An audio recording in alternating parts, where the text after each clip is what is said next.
Тажикстандын куралдуу кол салуусунан кийин өлкөнүн булуң бурчунда 16 сентябрдан тартып гуманитардык жардам чогултуу жайлары иштеп баштаган. Жалал-Абадта жардам чогултуу пункту Эркиндик аянтында жана шаардык мэрияда уюштурулган. Ага жергиликтүү тургундардан тарта жеке ишкерлерге чейин көмөк көрсөтүп, акчалай жардам берилүүдө. Эл журтту, кыргыз элини айта кетер элем, ушундай башына оор иш түшкөндө ушундай биримдиктүү болуп, бири-бирине жардам көрсөтүп, бири-бирине поддержка берип турган бул өтө жакшы нерсе. Жардам берүүгө облустун райондору дагы активдүү катышып, атайын пункттар ачылган. Алсак Токтогул районунун тургундары жана мамлекеттик кызматкерлер жалпы салмагы 22 тонна жүктү чогултуп, аны Жалал-Абадтагы штабка тапшырган. Жалпы баасы 1 763 000 сом.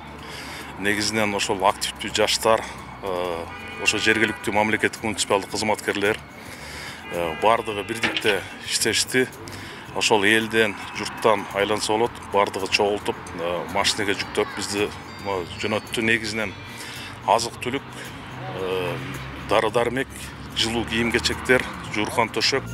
Жалал-Абад облустунда эл тарабынан чогултулган 228 тонна гуманитардык жардам Баткенге жөнөтүлгөн. Анын ичинде 11 тонна жеке гигиеналык каражаттар, 3 тонна дары-дармек, 30 тоннадан ашык кийим-кече жана жууркан төшөктөр. Президенттин облустагы өкүлчүлүгү тарабынан болсо аскер кызматкерлерине 15 тоннадан ашык азык-түлүк жана заттар өзүнчө жиберилген. Накталай акча каражаты 1 652 980 сом накталай акча каражатын которуп, бул бардыгы эл тарабынан жөнөтүлдү.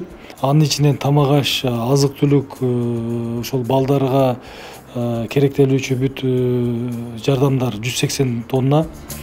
Бул жараянда бир катар мекеме ишканалардагы четте калган жок. Жалал-Абадтагы Кыргыз Petroleum Company жабык акционердик коому дагы суммасы 500 000 сомго барабар азык-түлүктү Баткенге жөнөткөн. Андан сырткары бардык кызматкерлери бир күндүк айлык акысын финансы министрлиги ачкан атайын эсепке которгон. Бул Баткен элине жерибизге түшкөн оор кырдаал бир эле баткендиктердин үчүн эмес, бүтүн кыргыз элинин оор кырдаалы.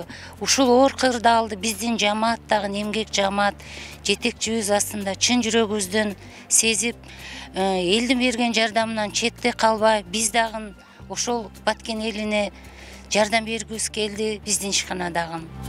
Жалал-Абад шаарындагы Баткенге жардам берүү штабы 24 саат бою жардамдарды кабыл алып жатат. Аклай Карабаева, Аскар Момайтсаков, Регион.